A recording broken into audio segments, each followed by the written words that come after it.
What's up? It is the Purple Yeti back again for the final Purple Yeti for the regular season. I am, of course, the Purple Yeti.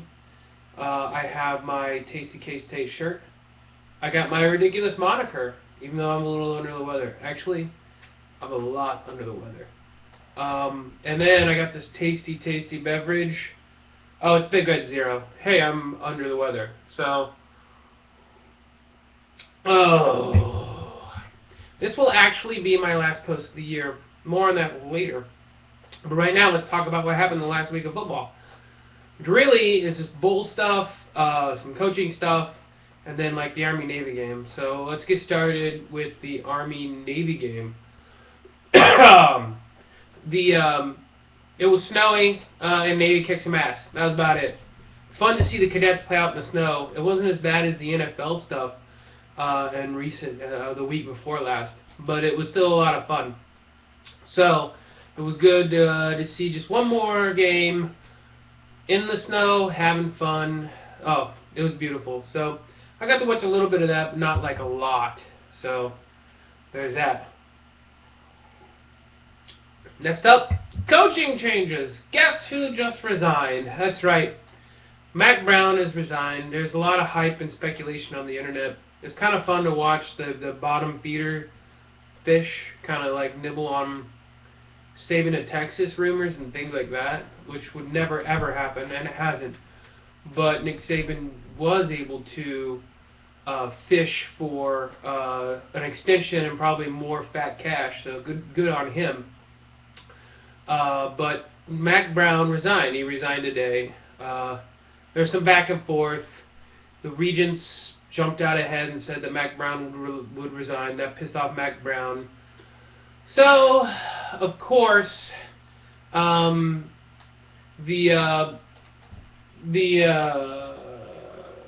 powers that be in Texas fought a little bit, and then like Mack Brown,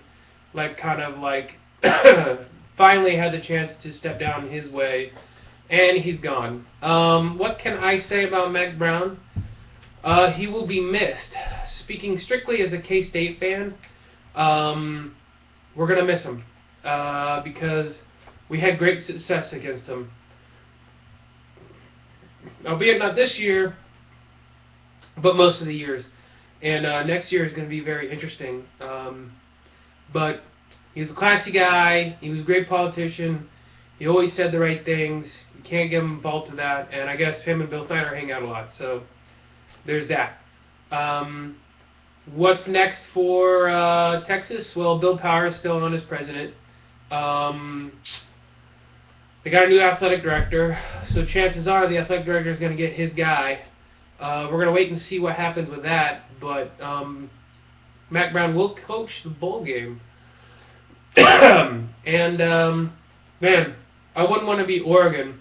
Texas is playing in the Alamo Bowl against Oregon. It's in San Antonio. It's a home game for Texas. It's Mack Brown's last game.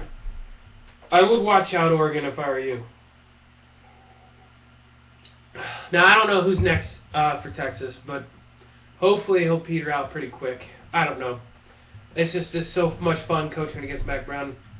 And K-State usually has the edge, so he's a classy guy, and yeah, he'll leave with a little bit of dignity, and hopefully he'll leave with a win. I'd love a win over the Pac-12 on that. Which brings us to the bowl games. That's right. Most of the bowls were announced Sunday after the Purple Yeti roar. So let's run it down. Of course, it's Florida State Auburn. The Sugar Bowl, I was right. It will be Oklahoma and Alabama, which should be awesome because Oklahoma, Bob Stoops especially, has been talking a lot of crap about the SEC. Now he gets to like show, put up or shut up. So he's putting up. Let's see what happens with that game. Let's see what happens with big game Bob. I mean, the victory over Oklahoma State helped out a lot and maybe shake that off. Hopefully it's not a letdown for this bowl game, but they're in a BCS bowl, so congratulations to Oklahoma. Now, Baylor won the Big 12, and they are playing UCF in the Fiesta Bowl, which actually should be a pretty good game, although forgot his name, but he got cleared. The guy broke his wrist, got cleared to play for this game, which is going to help out the offense for Baylor immensely. So I would watch out UCF. Big 12 wise, the only other Big 12 one I care about are two.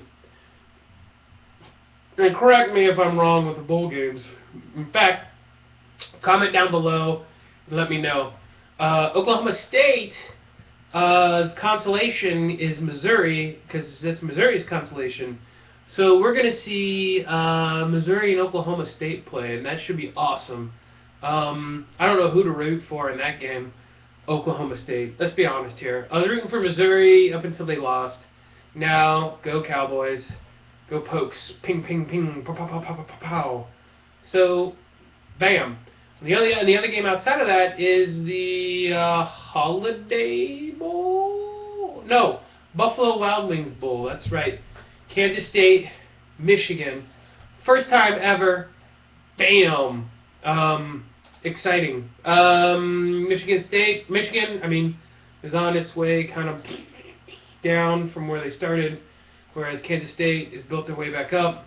Although traditionally, Bill Snyder has been very terrible in bowl games because he sees it as just practice. I really think he cares more about winning the conference than he does the bowl games. Personally, that's what I think. At any rate, Brady Hoke, Bill Snyder, old guy, young fat guy, Jake Waters, Daniel Sams versus Gardner, who wears a defensive lineman's jersey. This is going to be a great game. I don't know if it's going to be back and forth point-wise. Michigan let the cat out of the bag against Ohio State. They had to throw everything at them just to get something going. And now it's all charted, and now Bill Snyder knows about it, and now Bill Snyder's got a month to prepare. But like I said, they do Kansas State does terrible in bowl games, and it might be just practice for him this time around. We'll find out, and that'll be exciting, very exciting. Other bowl games of note, nothing really that tickles my fancy.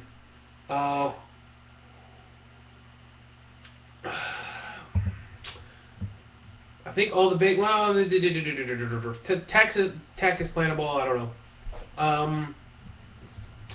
The interesting thing to note is that this is the last year of the BCS. So whatever rankings that we have now will no longer matter in the future. So we're going to see just how well this playoff committee thing happens. And I'm sure there's a lot of talk already about it. There's already talk pushing at the 8 teams because sports writers are the scum of the earth. And they have nothing else better to do than to stir up controversy to bring attention upon themselves as like a fake crusader in some mass travesty veiled by some ultimate truth that is really their own agenda and the way they want to push and pull things around. So we're going to see 8 teams probably because people will eventually buckle because the sports media, they're basically catering to retards. So, including me, which, I mean, look at this. The Purple Yeti is a retard, and but a very articulate retard, let me tell you. So, last year the BCS was fantastic for the Big 12. It really helped out, especially when they had a championship game. Hasn't really helped out the Big 10 or the Pac-12, really. I forgot who won the SEC obviously took well advantage of it. And now all we're going to see is it amplified. In fact, I wouldn't even be surprised if there was an argument to move to 8 because it's unfair that the SEC gets 2 teams in because of all the hype and the push by the mothership of ESPN. Because, hey, guess what? ESPN has their own SEC channel, so of course there's mixed agendas there. At any rate, I could go on all day about that, but I'm not. Now, on to some more important news. The next couple weeks. Happy New Year, Merry Christmas, because I will not be around. This Purple Yeti is going on a pilgrimage back to the mountains of East Europe, and will not be around for the next 2 weeks. He will be enjoying the cold, snowy mountains from whence he came from. And even when I speak wistfully of it, it helps me think of the Purple Yeti in third person. That's how big of a pilgrimage it is. So you will not hear me for 2 weeks. But be ready at the first of the year, the very first roar, big announcement coming. You're going to have to tune in to find out. I'll probably do a rundown of things as well and go over all the bowls that I've missed while I'm on my pilgrimage, my sabbatical, if you say, out into the mountains. So tune in 2 weeks. It's been a great football season. The Bulls have been wonderful. Oh, and Jamies Winston won the Heisman, and the biggest no surprise whatsoever. So, with that, leave a comment below, subscribe above. Merry Christmas, Happy Hanukkah, Merry Kwanzaa, Happy Festivus, Happy New Year, and until then, till next year, see ya.